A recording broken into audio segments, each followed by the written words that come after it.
Hello dear all, welcome to our channel Smart Indian Model School. Smart Indian Model School present Smart Indian EduFun classes. EduFun online classes includes course studies of playgroup to class 12, emotional and communication skills, happiness classes and DIY activities. Dear students, hope you all are fine, safe and healthy at your home and enjoying your online classes. Today we are going to start our new topic of this chapter, that is neutralization in everyday life. आपने neutralisation के बारे में तो पढ़ा ही है. The reaction between an acid and base is known as neutralisation. अब इसी न्यूट्रलाइजेशन प्रोसेस को हम एवरीडे लाइफ में कैसे करते हैं, कैसे होती है ये न्यूट्रलाइजेशन की प्रोसेस हमारी लाइफ में, उसके बारे में पढ़ते हैं. The first is indigestion. आपने डाइजेशन की प्रोसेस पढ़ी है. जब डाइजेशन इम्प्रॉपर हो जाता है, मीन्स प्रॉपरली नहीं होता है, तो इंडाइजेशन हो जाता है. आपने कभी सुना भी होगा कि भाई मुझे एसिडिटी हो रही है, तो वो किस वजह से होती है उसके बारे में पढ़ेंगे हम इसमें. अवर stomach contains hydrochloric acid means HCl. आपने पढ़ा है हमारे स्टमक में HCl होता है, हाइड्रोक्लोरिक एसिड होता है. It help us to digest food. ये फूड के डाइजेशन में हेल्प करता है HCl. As you have learned in chapter 2, आपने चैप्टर 2 में पढ़ा है, but too much acid in the stomach causes indigestion. और यही जब HCl हमारे स्टमक में ज़्यादा हो जाता है तो उससे क्या होता है, इंडाइजेशन कॉज होता है. Sometimes indigestion is painful. कभी कभी ऐसा होता है कि ये जो इंडाइजेशन है, मीन्स HCl की अमाउंट हमारे स्टमक में इंक्रीज़ होना बहुत पेनफुल होता है, बहुत पेन क्रिएट करता है पेट में. To relieve indigestion we take an antacid such as milk of magnesia which contains magnesium hydroxide. It neutralizes the effect of excessive acid. और कभी कभी इतना जैसे पेनफुल हो जाता है तो हम क्या करते हैं, इसे रिलीव करने के लिए, इस इंडाइजेशन से राहत पाने के लिए हम क्या करते हैं, कोई भी एंटासिड मीन्स बेस है ना. एसिड के इफेक्ट को कौन न्यूट्रलाइज करेगा, कौन ख़त्म करेगा, कोई भी बेस करेगा. और इसी बेस को क्या कहा है, antacid, anti acid. Milk of magnesia हो सकता है वो. मिल्क ऑफ मैग्नीशिया में क्या होगा, मैग्नीशियम हाइड्रोक्साइड. OH आ रहा है, मीन्स ये कोई बेस है और ये इस एसिड के HCl के इफ़ेक्ट को न्यूट्रलाइज कर देगा, जिससे एक्सेसिव एसिड का जो इफ़ेक्ट है वो कम हो जाएगा. Next is ant bite. जब चींटी काट लेती है, when an ant bites it injects acid liquid. चींटी में, आंट में क्या होता है, फॉर्मिक एसिड होता है, और जब चींटी आंट बाइट कर लेती है तो वो क्या करती है, वो फॉर्मिक एसिड हमारी स्किन में वो इंजेक्ट कर देती है. The effect of the acid can be neutralised bye rubbing moist baking soda.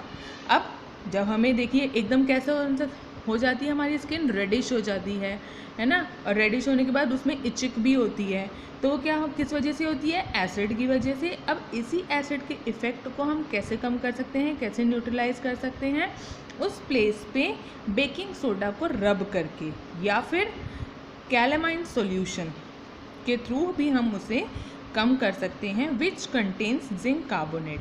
Calamine solution में जिंक कार्बोनेट होता है, जैसे ZnCO3 है ना. और बेकिंग सोडा क्या होता है, सोडियम NaHCO3. ये भी एक बेस है और ये भी एक बेस है, तो ये क्या करेंगे, इस एसिड के इफेक्ट को न्यूट्रलाइज कर देंगे. The third one is soil treatment. Excessive use of chemical fertilisers make the soil acidic. ज़्यादा केमिकल फर्टिलाइजर्स से यूज़ करने से सॉइल में क्या होता है, सॉइल का नेचर एसिडिक हो जाता है. Plant do not grow well when the soil is either too acidic or too basic. Plant कभी भी ग्रो नहीं कर पाते जब जो सॉइल होती है या तो ज़्यादा एसिडिक हो जाए या फिर ज़्यादा बेसिक हो जाए, तब प्लांट्स उस सॉइल में ग्रो नहीं कर पाते. When the soil is too acidic, it is treated with bases like quicklime, that is calcium oxide, CaO. और slaked lime that is calcium hydroxide. ठीक है, अगर सॉइल ज़्यादा एसिडिक हो जाती है तो हम उसमें क्या कर देते हैं, बेसिस मिक्स कर देते हैं, या तो CaO that is quicklime and CaOH का whole twice that is slaked lime. ये भी बेस हैं दोनों और ये एसिड के इफेक्ट को कम कर देते हैं या फिर न्यूट्रलाइज कर देते हैं। If the soil is basic, अगर सॉइल में बेस ज़्यादा हो जाता है, बेसिक ज़्यादा हो जाती है सॉइल, तभी देखिए प्लांट ग्रो नहीं कर पाएंगे। और इस बेस के इफेक्ट को कम करने के लिए हम उसमें क्या करेंगे, organic matter compost is added to it. Organic matter में क्या होते हैं, एसिड रिलीज करते हैं। ऑर्गेनिक मैटर एसिड रिलीज करेंगे जिससे बेस का इफेक्ट सॉइल में न्यूट्रलाइज हो जाएगा। और अगर सॉइल एसिडिक हो जाती है तब हम उसे किससे ट्रीट कर देते हैं, किसी बेस से, कैल्शियम ऑक्साइड से या फिर कैल्शियम हाइड्रोक्साइड से। Fourth one is factory waste. The waste of many factories contain acids. आपको पता है जो भी फैक्ट्री के ज़्यादातर वेस्ट होते हैं उनमें एसिड्स होते हैं। If they are allowed to flow into the water bodies, अगर इन्हें वाटर में ऐसे ही फ्लो कर दिया जाए, ऐसे ही डायरेक्टली रिवर में फ्लो होने के लिए इनको ऐसे ही छोड़ दिया जाए, the acid will kill fish and other organism. तो ये एसिड जो हैं वो क्या करेंगे, फिश को और जो पानी में रहने वाले अदर ऑर्गेनिज्म हैं उनको किल कर देंगे।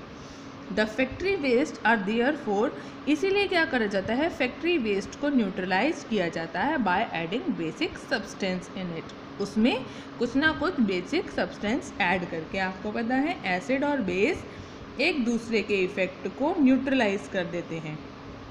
ठीक है, एसिड जब बेस ज़्यादा हो जाए तब हम उसमें एसिड ऐड कर देते हैं, और जब एसिड ज़्यादा हो जाए तब हम उसमें बेस ऐड कर देते हैं। ठीक है, यदि आपको हमारा वीडियो अच्छा लगा हो तो आगे की वीडियो की नोटिफिकेशन प्राप्त करने के लिए कृपया बेल बटन दबाएं और चैनल सब्सक्राइब करना ना भूलें। Please subscribe our channel of Edufun classes. Thank you for watching.